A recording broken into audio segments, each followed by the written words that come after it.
All right, what's going on, guys? It's Luke here. Today, we're going to go through a weekly outlook for the week coming up of April 20th to the 24th, 2026. I'm going to show you guys what I have marked out on my charts, just some higher time frame scenarios I'm looking at, and then we're going to look through the news day by day, and I'll tell you guys how I'm approaching everything day by day. So before we get into it, guys, code LukeX, Top One, and Alpha. If you guys need any accounts for the week coming up, make sure to use the code. All the links are in the pinned comment, and Discord link is in the pinned comment as well. So go check that out if you guys want to join. But let's start off in the higher time frame here. Obviously, you guys know we are back at all-time highs, and if you guys look, let's look through the last week, just straight bullish candles to the upside. And this is honestly what I figured was going to happen. I didn't think we'd run this fast, but I did expect this low resistance liquidity on the higher time frame to get run through after we did tap into that monthly gap.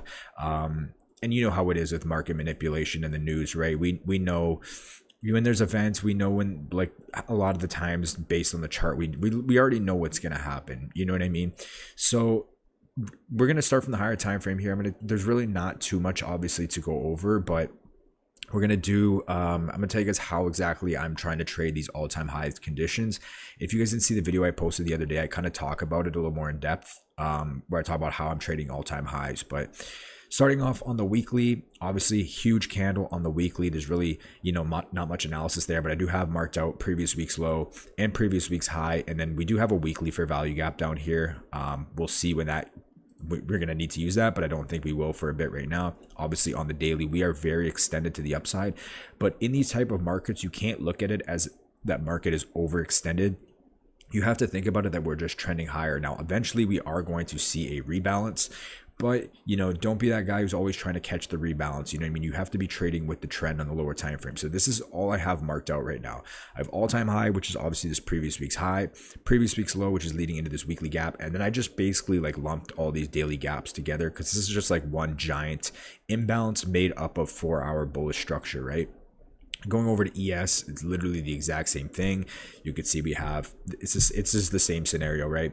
So how do you trade all-time highs, or what am I expecting this week, right?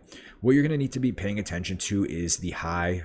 As you can see, after we put in that high, we did have some consolidation. If we look on the lower time frames, we look on the hourly. So what I'm going to be really paying attention to is this high that we've put in. And you're really going to be having to pay attention to kind of like the lower time frames in these type of scenarios, right? So what I want to see is basically what happens if we break back above this high. If we break back above this all-time high, previous week's high, and if we continue to trade and put in higher highs and higher lows on the lower time frame, I am just looking for continuation longs until we're really proven otherwise. We get a strong break of structure on the higher time frame. From there, if we do get a higher time frame, break of structure, what am I doing? I'm looking for shorts to kind of rebalance, but I'm looking for more scalp shorts, right? So what do I mean? So again, first things first, I really want to see what happens after we resweep this high, or if we push back above this high, because this could be an area that we see, price actually wants to retrace lower, or it could be an area that wants to continue to get displaced past and continue to push price higher into, again, continued bullish structure. So I'm going to be really paying attention to this 26,884 area, right? So how do we trade all-time highs? What do we do here? Okay, so what you're going to be doing, and the best thing to do if you're trading obviously New York AM, which is what I'm pretty sure mostly everyone trades here, you're going to be really wanting to pay attention to overnight structure. So the best way that you can trade all-time highs is you wait and see what draws on liquidity are left from overnight. So let's just say, for example, overnight we get, London pushes up, and then we get a small brief sell-off. We build up some low resistance liquidity. What you're looking for in AM is a continuation play to take out that overnight low resistance liquidity that was left. So, right, you're going to be looking. So since we have no targets to the left over here, because we're at all-time highs, you're going to be looking to target overnight draws on liquidity, overnight low resistance liquidity as your buy side draws on liquidity. Now, if we start breaking structure on the 1 hour, the 4 hour, we really start to shift bearish. What am I looking for? I'm looking for shorts for a rebalance to fill these like 4 hour unfilled gaps, to take out these 4 hour lows, to rebalance into these daily gaps. But I'm not going to be looking for huge RR shorts just because we're at all-time highs, because again, I'm expecting the trend to continue bullish until we're proven otherwise, right? What I would ideally eventually like to see is like we do get like an equilibrium move here, like something like that. But again, we're not going to be trying to just catch these rebalance shorts, right? We're going to be trying to catch scalp shorts, but we're assuming that since we're at all-time highs, the bias is still bullish and that we're going to pull back and we're going to continue higher. If you look through this last week, what happened?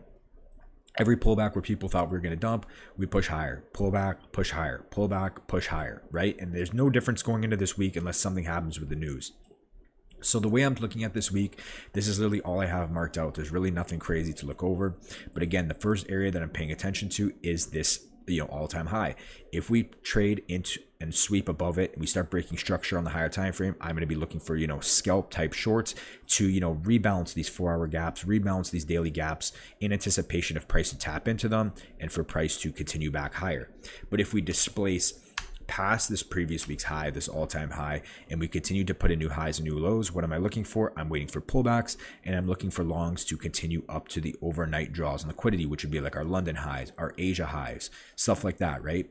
So your main thing going into this week should be looking for the bullish bias to continue. And if you are looking for shorts, you need to really be proven that the bears are overtaking the bulls, if that makes sense. So you should be assuming that every pullback into a imbalance, if we get displacement back to the upside, we are probably going to continue higher.